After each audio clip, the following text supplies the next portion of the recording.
Hey everyone, welcome back to yet another video in the journey of getting rich। आज की इस video में हम अदानी ग्रुप की एक और एफएमसीजी कंपनी के लेकर के डिस्कस करने वाले हैं। वैसे तो हम कहते हैं कि अदानी ग्रुप की हमें ज़्यादातर कंपनी से दूर रहना चाहिए, क्योंकि अदानी ग्रुप की जो कंपनीज़ होती हैं वो काफ़ी हाई वैल्यूएशंस पे, काफ़ी हाई पी पे ट्रेड कर रही होती हैं।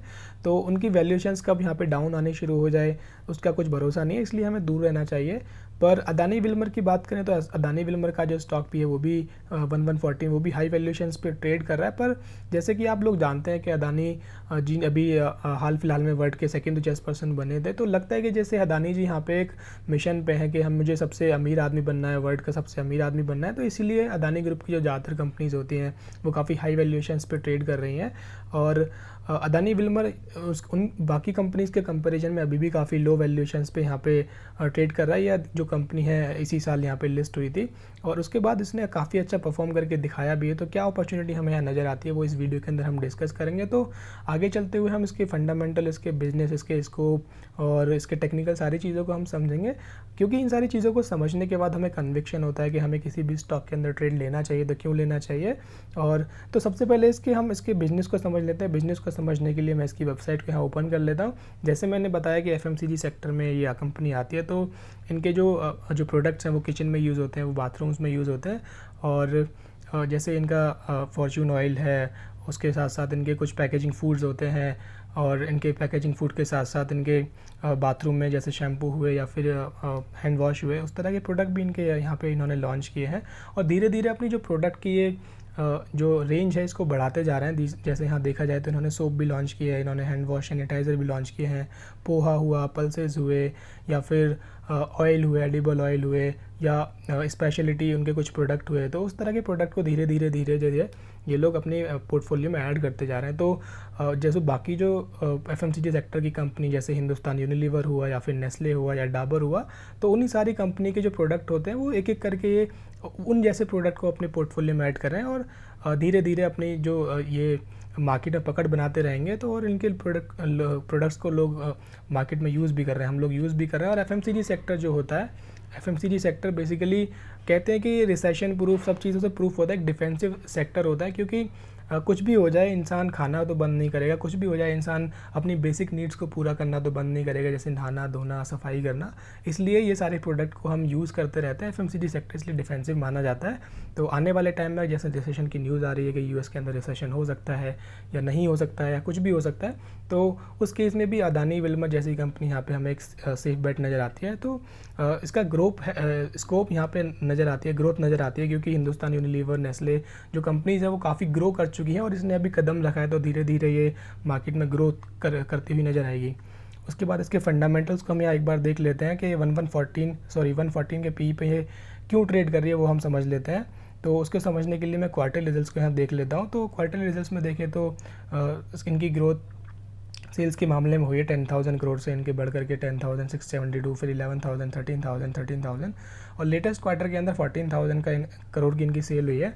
जो कंपेरिज करें अगर पिछले क्वार्टर से तो कम यहाँ नज़र आती है, पर क्योंकि कुछ प्रोडक्ट्स होते हैं जो साइक्लिकली यूज़ किए जाते हैं एफएमसीजी में, चाहे कुछ प्रोडक्ट सर्दी के अंदर यूज़ किए जाते हैं, कुछ प्रोडक्ट गर्मी में यूज़ किए जाते हैं, तो हमें साइक्लिकली इस बिज़नेस को समझना पड़ेगा। तो इसके लिए हमें इस क्वार्टर को कंपेयर करना पड़ेगा लास्ट ईयर के सेम क्वार्टर से। तो सेम क्वार्टर कहा था यहाँ पे, उसके कंपेरिजन में देखें तो सेल्स यहाँ पे बढ़कर आई है, लगभग 30-35% की यहाँ पे ग्रोथ हुई है सेल्स के मामले में। पर वही अगर ग्रोथ हम देखें नेट प्रॉफिट के मामले में तो वो इतनी यहाँ पे ग्रोथ नज़र नहीं आती है। तो ऐसे लगता है लोगों को कि यहाँ पे जो रिजल्ट्स है वो अच्छे नहीं है। पर अगर इसको और डिटेल में समझा जाए तो देखिए कि इस तरह इतने प्रॉफिट मार्जिन जो है 3% यहाँ भी है, प्रॉफिट मार्जिन 3% यहाँ भी है। तो इसमें जो नेट प्रॉफिट में इतना यहाँ पे हमें गैप क्यों देखने को नहीं मिला, इतनी ग्रोथ देखने को क्यों नहीं मिली, तो उसके पीछे रीजंस है। उसमें रीज़न क्या है, सबसे पहला कि एक तो यहाँ पे इन्होंने इनकी जो अदर इनकम है वो 6 करोड़ से यहाँ पे इनकी अदर इनकम कम हुई है, तो वो यहाँ पे माइनस हो गया नेट प्रॉफिट में।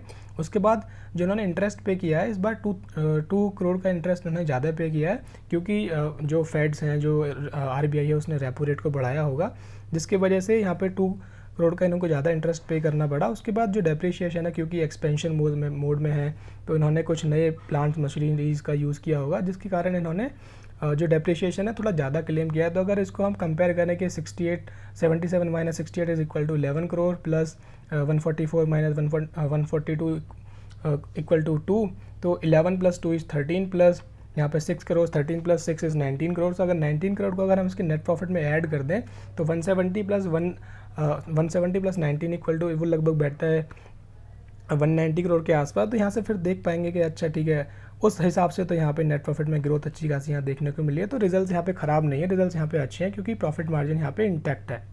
अब ये प्रॉफिट मार्जिन आगे चलते हुए बढ़ता भी रहेगा क्योंकि अभी ये कंपनी ने लॉन्च किया है और धीरे धीरे एक्सपेंशन मोड में है। तो जब कंपनी एक्सपेंशन मोड में होती है तो होता क्या है कि कंपनी तो ग्रो करती चली जाती है, पर उसके जो कॉस्टिंग होती है, जो फिक्स्ड कॉस्ट होती है, वो फिक्स ही रह जाती है। और धीरे धीरे जब सेल्स बढ़ती है तो उसके प्रॉफिट मार्जिन्स भी यहाँ बढ़ते हैं, वो हम देख भी पाएंगे। तो प्रॉफिट एंड लॉस स्टेटमेंट के अंदर हम यहाँ देख पाएंगे। तो जो कभी प्रॉफिट मार्जिन कंपनी के 2% हुआ करते थे, फिर वो 3% हुए, 3 से बढ़ करके 4% हुए, फिर वो 4% पे यहाँ इंटैक्ट हुए 3-4 साल तक, और उसके बाद अभी 3% है पिछले साल के अंदर। और उसके पीछे रीज़न क्या है 3% से क्यों वापस नीचे आए हैं? क्योंकि जो क्रूड रॉ मटेरियल के प्राइसेस हैं, जो एडिबल ऑयल या पाम ऑयल के प्राइसेस हैं, वो थोड़े से यहाँ पे बढ़ गए हैं, जिसके कारण इनकी जो एक्सपेंसेस हैं वो थोड़े बढ़ गए हैं और प्रॉफिट मार्जिन यहाँ थोड़े से स्क्वीज़ हुए हैं। तो यहाँ देख पाएंगे कि जो मटेरियल कॉस्ट थे पहले, जो 82% यहाँ मेटल कॉस्ट हुआ करती थी, अभी 88% हो गई है। पर जैसे जैसे कंपनी ग्रो करेगी, जैसे जैसे जिस कैपेसिटी के साथ वो अभी जितने प्रोडक्ट को बना पा रहे हैं, जैसे ये ग्रो करेंगी तो उसी कैपेसिटी से वो ज़्यादा प्रोडक्ट बना पाएंगे। जब ज़्यादा प्रोडक्ट बना पाएंगे, इनकी तो फिक्स्ड कॉस्ट होगी तो फिक्स ही रह जाएगी और सेल्स बढ़ती चली जाएगी। सेल्स के साथ साथ जो प्रॉफिट मार्जिन है वो बढ़ते चले जाएंगे और इनके प्रॉफिट्स यहाँ अच्छे खासे देखने को मिलने शुरू होंगे, जैसे हम बाकी कंपनीज में भी अभी देखते हैं। तो देख पाएंगे पहले यहाँ नेट प्रॉफिट इनके 4 करोड़ का था, अभी वो 230 करोड़ का हो गया, उसके बाद 375 करोड़, 365 करोड़। और यहाँ पे देखेंगे कि इन्होंने लगातार इन 3-4 सालों में ग्रो किया, बट मार्च 2020 के अंदर यहाँ पे थोड़ा कम ग्रोथ इनकी हुई क्योंकि यहाँ पे कोरोना का टाइम भी आया था और जो लास्ट क्वार्टर के अंदर हिट देखने को मिला होगा, जिसके कारण इनके सेल्स के ऊपर थोड़ा इम्पैक्ट देखने को मिला। पर अच्छी चीज़ क्या है कि उसके बाद अगर देखें कि कोरोना के आने के बाद से जो 2 साल यहाँ पे इन्होंने निकाले हैं, क्योंकि यहाँ पे फिर सेकंड वेव थी, थर्ड वेव थी, पैंडेमिक था, यहाँ पे भी यहाँ पे लॉकडाउन हुआ, स्लो डाउन हुआ, इन्फ्लेशन हाई हुआ है, उसके बावजूद उन सारी चीज़ों को हैंडल करने के बावजूद इनकी जो सेल्स है वो यहाँ लगातार बढ़ी है और सेल्स के साथ साथ इनके प्रॉफिट भी यहाँ लगभग डबल के यहाँ पे हो गए हैं। तो जो बाकी कंपनीज यहाँ स्ट्रगल कर रही थी अपने सेल्स को, अपने प्रॉफिट मार्जिन्स को बचाने के लिए, तो इन कंपनी ने, अदानी विल्मर ने यहाँ पे अपनी सेल्स को भी बढ़ाया, सेल्स के साथ साथ प्रॉफिट को भी बढ़ाया और यहाँ पे फर्दर वो एक्सपेंड मोड में अभी भी नज़र आते हैं, वो हम देखेंगे आगे चलते हुए। तो अगर कंपाउंडेड सेल्स ग्रोथ की बात करें तो यहाँ मुझे हेल्दी नज़र आती है, प्रॉफिट ग्रोथ की बात करें तो अगेन यहाँ हेल्दी नज़र आता है। स्टॉक प्राइस क्योंकि अभी लिस्ट हुई थी हाल फिलहाल में, तो यहाँ पे नज़र नहीं आता है कुछ डेटा। रिटर्न ऑन इक्विटी देखें तो अगेन यहाँ पे हेल्दी नज़र आता है। तो सारी चीज़ें यहाँ पे अभी तक बेहतर नज़र आई हैं मुझे। उसके बाद बैलेंस शीट में जाके देखें तो बैलेंस शीट में इन लोगों ने लास्ट क्वार्टर के अंदर अपनी कुछ जो बोरोविंग्स थी उसको रीपे किया है। तो जब इन्होंने जो आईपीओ निकाला था, आईपीओ लॉन्च किया था, आईपीओ लॉन्च करने के बाद इनके रिजर्व्स यहाँ पे थोड़े से बढ़ गए और उसके साथ साथ उन्होंने अपने कुछ बोरोइंग्स को रीपे कर दिया। तो दिखाता है कि मैनेजमेंट यहाँ पे अपनी बैलेंस शीट को क्लीन रखना चाहता है, क्लीन रखने के साथ साथ वो ग्रो करना चाहता है। इसीलिए यहाँ पे देख पाएंगे कि लगातार इनके CWIP यहाँ पे आता है, कैपिटल वर्क इन प्रोग्रेस यहाँ पे बढ़ता हुआ नज़र आया है, 570 फिर 325। तो अभी भी इस क्वार्टर के अंदर भी लास्ट मार्च 2022 के अंदर भी 363 करोड़ का कैपिटल मार्केट प्रोग्रेस है, जो जैसे ही वो फिक्स्ड एसेट में कन्वर्ट होगा और वहाँ से जो इनकी प्रोडक्शन शुरू होगी तो फर्दर यहाँ से एक अपॉर्चुनिटी होगी कि वो अपनी सेल्स के साथ साथ अपनी ग्रोथ यहाँ पे नेट प्रॉफिट में दिखा पाएँ। तो ये सारी चीज़ें मुझे बैलेंस शीट के अंदर भी अच्छी नज़र आती हैं। उसके बाद शेयर होल्डिंग पैटर्न की हम बात करें तो अब 88% की शेयर होल्डिंग लगभग इनके पास है। तो जब कोई कंपनी लिस्ट करती है, उसका आईपीओ आता है, पब्लिक में लिस्ट करती है, तो ये बताया जाता है कि उस कंपनी के शेयर होल्डर्स को अपनी जो होल्डिंग है उसको 75% के अंदर लाना होता है विद इन 3 ईयर्स। और जिसके कारण यहाँ पे थोड़ा सा इम्पैक्ट हम देख सकते हैं कि बाकी जो अदानी ग्रुप की कंपनी से बहुत हाई वैल्यूएशंस पे ट्रेड करती हैं, पर अभी ये 114 के वैल्यू पी पे ही सिर्फ ट्रेड कर रही है। उसके पीछे रीज़न ये हो सकता है कि जो ऑपरेटर्स हैं वो अदानी ग्रुप से यहाँ पे माल सस्ते में निकालने के लिए अपने इस स्टॉक को थोड़ा प्रेशर में रखे हुए होंगे। पर जैसे हम देखते हैं अदर कंपनीज में कि वो बहुत हाई वैल्यूएशंस पर ट्रेड करते हैं, तो अदानी के भी कुछ अपने ऑपरेटर्स होंगे, वो इस कंपनी को फर्दर वो आगे लेकर के जा रहे हैं और इसलिए थोड़ी वैल्यूएशंस अभी भी हाई है, पर बाकी कंपनीज के कंपैरिजन में अभी भी ये लोअर साइड पर नज़र आती हैं। तो अदानी जी खुद यहाँ पे जब वर्ल्ड के रिचेस्ट पर्सन बनना चाहेंगे तो अपनी होल्डिंग को वो सस्ते में निकालना नहीं चाहेंगे। और ये चीज़ें हम देख पाएंगे इसके स्टॉक के चार्ट के ऊपर। तो हम इसका चार्ट खोल लेते हैं। तो चार्ट पे कुछ चीज़ें यहाँ बेहतर मुझे नज़र आती हैं। क्या चीज़ें आती हैं वो हम डिस्कस कर लेते हैं एक बार। तो सबसे पहले तो हम इसमें ये देख लेते हैं कि ये जो स्टॉक है ये एक फर्दर एक रेंज में यहाँ पे ये ट्रेड करता हुआ मुझे नज़र आ रहा था। मैं वो रेंज यहाँ पे बना लेता हूँ, ड्रॉ कर लेता हूँ। तो कुछ इस तरह की रेंज जिसने यहाँ पे बन दिखाई दी। इस रेंज के अंदर इसने पहले ऊपर गया, फिर नीचे इसने टच किया, फिर ऊपर, फिर नीचे टच किया, फिर फर्दर इस चैनल से निकल के वो ऊपर चला गया। उसके बाद फिर ऊपर से ऊपर यहाँ पे इसने सपोर्ट ली, फिर ऊपर चला गया, पर वापस यहाँ पे नीचे आया, इस चैनल के अंदर आया, क्योंकि मार्केट में कुछ बैड न्यूज़ थी कि इन्फ्लेशन है, रिसेशन है, और वही है वो है। तो कुछ बैड न्यूज़ के चलते वापस से इस चैनल के अंदर आ गया। पर अच्छी चीज़ क्या हुई कि इस चैनल को इसने फर्दर ब्रेक नहीं किया और इस चैनल के अंदर ही लगातार ये ट्रेड करता हुआ मुझे नज़र आ रहा है।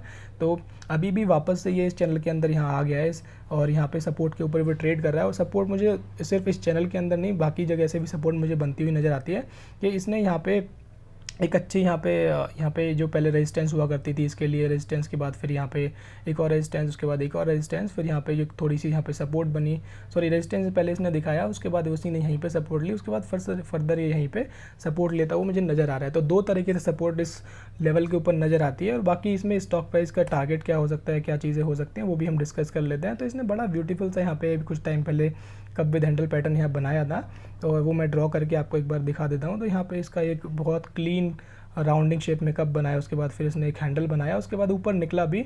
पर जैसे आपको याद होगा कि कुछ टाइम पहले वापस यहाँ पे एक न्यूज़ आई थी कि यूएस के अंदर जो फेड रेट्स हैं उन्होंने वापस उनको थोड़ा रिवाइज़ करके 75 बेसिस पॉइंट से बढ़ाया है, जिसके कारण फिर से एक जो स्टॉक मार्केट है प्रेशर में आया और जो स्टॉक मार्केट में सारे ही स्टॉक्स के अंदर फॉल देखने को मिला, जिसके कारण अदानी विल्मर ने भी यहाँ पे एक फर्दर फॉल दिखाया। पर इसके बाद अगर इस चार्ट पैटर्न के बेस पे हम देखें कि इसमें कितना हमें गेन नज़र आता है, तो एक बार हम मेजर कर लेते हैं। तो अभी भी इस स्टॉक ने इस चार्ट पैटर्न को ब्रेक किया नहीं है, क्योंकि इस चार्ट पैटर्न को ब्रेक तब माना जाएगा जब वो इसके अंदर जैसे इसका हैंडल है, उसके हैंडल के नीचे क्लोजिंग देगा, तो हम कह सकते हैं कि इस चार्ट पैटर्न को इसने ब्रेक कर दिया है। पर अभी कंटिन्यूएशन में ये है, तो इसलिए हम इसके चार्ट पैटर्न को कंसिडर कर रहे हैं। और इस चार्ट पैटर्न को कंसिडर करते हुए करंट मार्केट प्राइस से अगर हम देखें कितना यहाँ पर टारगेट नज़र आता है, तो 40% का हमें टारगेट इस पैटर्न के बेस पे नज़र आता है। तो करंट मार्केट प्राइस से अगर हम बात करें 996 का इसका टारगेट निकल के नज़र आता है। तो ये एक इस चार्ट पैटर्न के बेसिस पर है। पर आप देखें तो इसने फिर से यहाँ पे एक चार्ट पैटर्न बनाना है, डेवलप करना शुरू किया है। तो इस लेवल पे हो सकता है कि वापस यहाँ से ये एक बड़ा सा कप बनाए, बड़ा कप बनाने के बाद फिर यहीं से ये एक हैंडल बनाए। और अगर इस चार्ट पैटर्न के बेसिस पे चलना शुरू होता है तो कितना हमें गेन नज़र आता है, वो भी एक बार हम यहाँ पे कंसिडर कर लेते हैं। तो उसके लिए वापस से मैं मार्क करता हूँ चीज़ों को। तो मैं इसकी डेप्थ ले लेता हूँ कप की, और इसको उठा करके मैं इसके नेक लाइन के ऊपर लगाता हूँ, कितना यहाँ पे गेन नज़र आता है वो भी हम एक बार हम मार्क कर लेते हैं। उसके लिए तो करंट मार्केट प्राइस से जो इसका टारगेट निकल के आता है वो निकल के आता है 1143 का, और जहाँ से अभी करंट मार्केट प्राइस से 60% का गेन इस चार्ट पैटर्न के बेसिस पे मुझे गेन नज़र आता है। और बहुत शॉर्ट टर्म की भी अगर हम बात करें तो यहाँ पे लाइफ टाइम हाई तक की भी बात करें तो वहाँ भी हमें 20% से ज़्यादा का गेन नज़र आता है। तो तीनों ही चीज़ों में हमें यहाँ एक अच्छा गेन नज़र आता है। और ये स्टॉक अपने सपोर्ट पे ट्रेड कर रहा है। तो और इसकी क्या क्या सपोर्ट है वो भी हम एक बार डिस्कस कर लेते हैं। तो अगर इस सपोर्ट को वो ब्रेक करके नीचे आता है तो और फिर कहाँ सपोर्ट बनाएगा, यहाँ पे एक अच्छी स्ट्रॉन्ग सपोर्ट मुझे नज़र आती है कि यहाँ वो सपोर्ट ज़रूर बनाएगा और इसके नीचे नहीं जाना चाहिए, क्योंकि पहले भी इसने 2-3 बार यहाँ सपोर्ट दिखा चुका है इस लेवल पे। और फर्दर यहाँ पे अगर इन एनी केस ये इस लेवल को ब्रेक करता है तो इस लेवल तक आना चाहिए और फिर यहाँ पे अगेन हमें यहाँ बाइंग करनी चाहिए। तो पर ये सारी चीज़ें कहते हुए मेरी कोई बाय या सेल करने की रिकमेंडेशन बिल्कुल नहीं है। जो भी डिसीजन लेंगे वो आपका खुद का होगा, अपने इन्वेस्टमेंट एडवाइज़र की हेल्प के साथ, उनकी एडवाइस के साथ, अपने पूरे ड्यू डिलिजेंस के साथ आप डिसीजन लेंगे। मेरे कहने से आप इन सारी चीज़ों को एनालाइज़ करना सीखेंगे, कैसे बिजनेस को, कैसे टेक्निकल्स को एनालाइज़ किया जाता है, कैसे टारगेट प्राइस हमें निकालना चाहिए, ताकि आप एक इंडिपेंडेंट इन्वेस्टर बन पाएँ और आपको फिर टिप्स के बेस पर ट्रेड लेने की ज़रूरत ना पड़े और आप अपना पैसा मार्केट में लूज़ ना करें।